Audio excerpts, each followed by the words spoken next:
All right, hi everyone. I will be talking about the case study Gainline Africa, a case study of sport for development organizations and the role of organizational relationship building via social media and is conducted by researchers from the University of Louisville.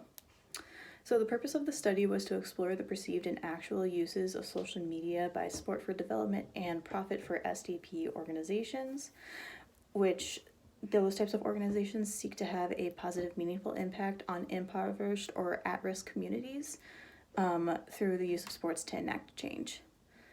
So to begin, the article discusses how the perceived uses of social media are to connect with stakeholders through relationship marketing by providing those stakeholders information, interaction, and value.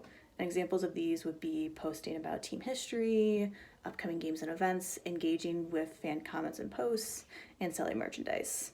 And they also believed that smaller organizations extremely benefit from these types of relationship marketing because they are often overlooked by mainstream media sources, both by stakeholders and by the resources themselves. So to talk about the actual use of social media, the researchers posed two questions. How do SDP staff members perceive the role of social media platforms and relationship building in the organization? And how does the organization use social media platforms to build relationships by attracting followers and communicating with stakeholders?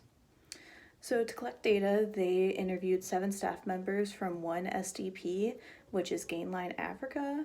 They are a nonprofit SDP created in 2010 to promote sport-based programming for youth in post-conflict East African communities. And today they operate 4 grassroots programs in East Africa through partnerships with local community sport clubs. And the researchers also utilized their social media accounts to provide examples for the resulting themes from the interviews. So the results from the data resulted in 4 themes. What platforms the organization uses and why, the role of these platforms in broadcasting information, promoting events, and educating stakeholders, difficulties faced when using these platforms, and what staff members should consider as they use social media on behalf of the organization. So in the interviews, it was revealed that Gainline had selected Gainline Africa had selected Facebook, Instagram, and Twitter to utilize because they are the most popular platforms.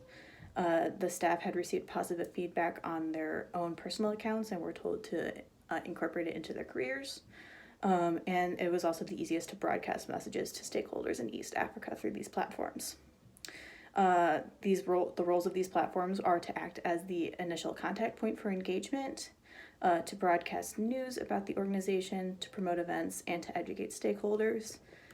The challenges faced from the use of these platforms stems mostly from Facebook, as Facebook, with Gainline, they have had a struggle to have two-way conversations and have had limited access with donation posts.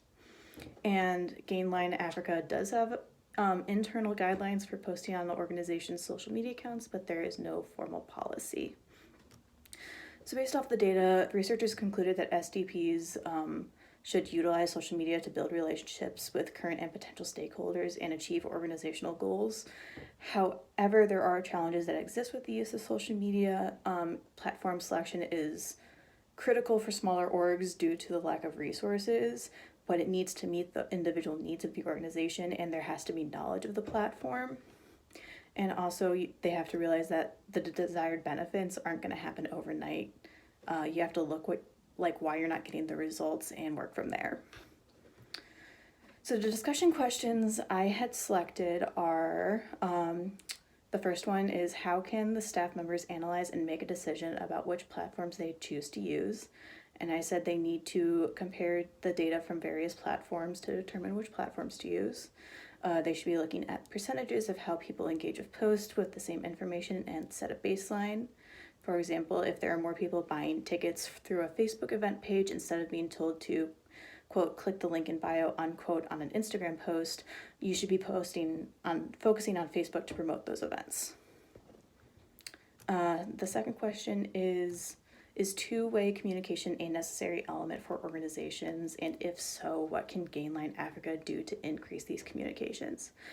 Absolutely, two-way communication is entirely necessary for organizations. It grabs those people who are teetering on the edge of a decision, and it causes and makes them want to make the jump. Those people feel special when they're reached out to, and it makes them want to be a part of something. And Gainline can increase these communications by replying to comments, reaching out to people who comment on posts, or seem like potential volunteers via direct message. And they should be making these messages seem personal and not like a stereotypical message they would send to everybody.